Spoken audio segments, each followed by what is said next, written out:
साबिक वज़ीर-ए-आज़म पाकिस्तान नवाज शरीफ ने कहा है कि चीफ जस्टिस पाकिस्तान इमरान खान को बचाने पर लगे हुए हैं। सबको मालूम है कि इस शख्स को लाने वाले जनरल बाजवा और जनरल फैज़ हमीद थे। इस एक शख्स के लिए चीफ जस्टिस अपने करियर को दांव पर लगा रहा है। लंदन में मीडिया से गुफ्तगू करते हुए साबिक वज़ीर-ए-आज़म नवाज शरीफ ने कहा कि चेयरमैन पीटीआई इमरान खान तोशाखाना से लेकर अलकादिर ट्रस्ट तक अरबों की करप्शन में मुलव्वस है। तोशाखाना से अलकादिर ट्रस्ट तक की करप्शन में मुलव्वस शख्स को बचाने के लिए चीफ जस्टिस सरगर्म है।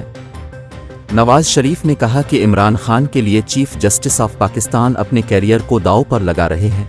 कौन नहीं जानता कि इसको लाने वाले जनरल बाजवा और जनरल फैज़ थे। उन्होंने कि इस वक्त के चीफ जस्टिस नवाज शरीफ को दीवार से लगाने में लगे थे, आज के चीफ जस्टिस इमरान को बचाने में लगे हैं। वो जानते हैं ये बंदा करप्ट है और इसने पाकिस्तान को तबाह किया है। साबिक वज़ीर-ए-आज़म का ये भी कहना था कि सुप्रीम कोर्ट के साबिक चीफ जस्टिस साहिबान ने हमारे खिलाफ किया, कुछ नहीं किया।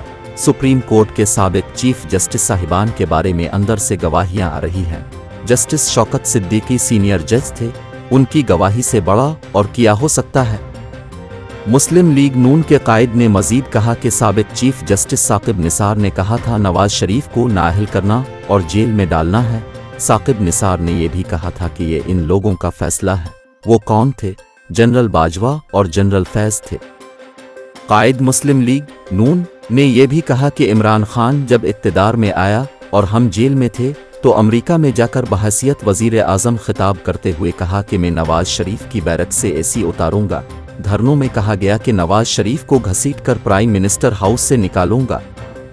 नवाज शरीफ का कहना था कि पीटीआई जब अपोजिशन में थी तो उन्होंने धरनों और एहतजाज के अलावा कुछ नहीं किया। इक़्तिदार में आकर उसने कोई कसर नहीं छोड़ी। हमने इस वक्त भी कौम की खिदमत की। उन्होंने मजीद कहा कि चेयरमैन पीटीआई ने अमेरिका जाकर कहा नवाज शरीफ के जेल में कमरे से पंखा एसी सब कुछ उतरवा दूंगा। धरनों के वक्त कहते थे नवाज शरीफ के गले में रस्सा डालकर घसीट कर निकालूंगा।